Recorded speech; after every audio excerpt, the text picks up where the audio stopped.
First up right now at 5:30, we start with breaking news. Arrested on a yacht off the coast of Connecticut, Steve Bannon is in custody after President Trump's former chief strategist was indicted for his alleged involvement in a fundraising scheme. Channel 3 Eyewitness News reporter Courtney Zeller is live right now. She is in the Westbrook area with more details on what's happening tonight. Courtney? Well, good evening, Mark. We are just learning Bannon, who appeared in federal court moments ago, just pleaded not guilty. Now, according to prosecutors, more than $25 million was raised during this online fundraising scheme. According to the indictment, Bannon and 3 others orchestrated a scheme in 2018 to defraud hundreds of thousands of donors, including some in the Southern District of New York, in connection with an online crowdfunding campaign ultimately known as We Build the Wall.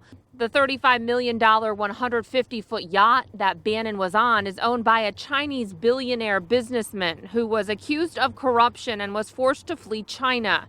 Prosecutors say Bannon, along with co-defendants, told donors 100% of the money raised would help fund President Trump's wall along the U.S.-Mexico border. President Trump spoke from the Oval Office. I feel very badly. I haven't been dealing with him for a long period of time, as most of the people in this room know. He was involved in our campaign. He worked for Goldman Sachs. He worked for a lot of companies, but he was involved likewise in our campaign and for a small part of the administration very early on. I haven't been dealing with him at all. I know nothing about the project other than I didn't like, when I read about it, I didn't like it. I said, this is for government, this isn't for private people.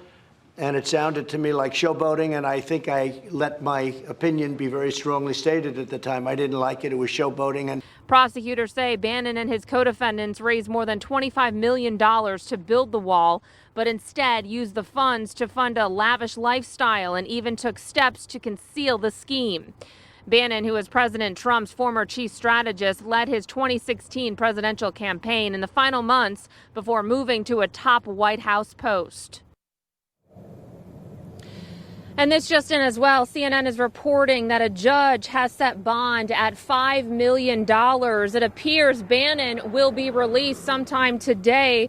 We are also learning the restrictions are he has to put up $1.75 million in cash or real property, and he has to have 2 co-signers. So we are learning, we don't have a time, but he will be released sometime today.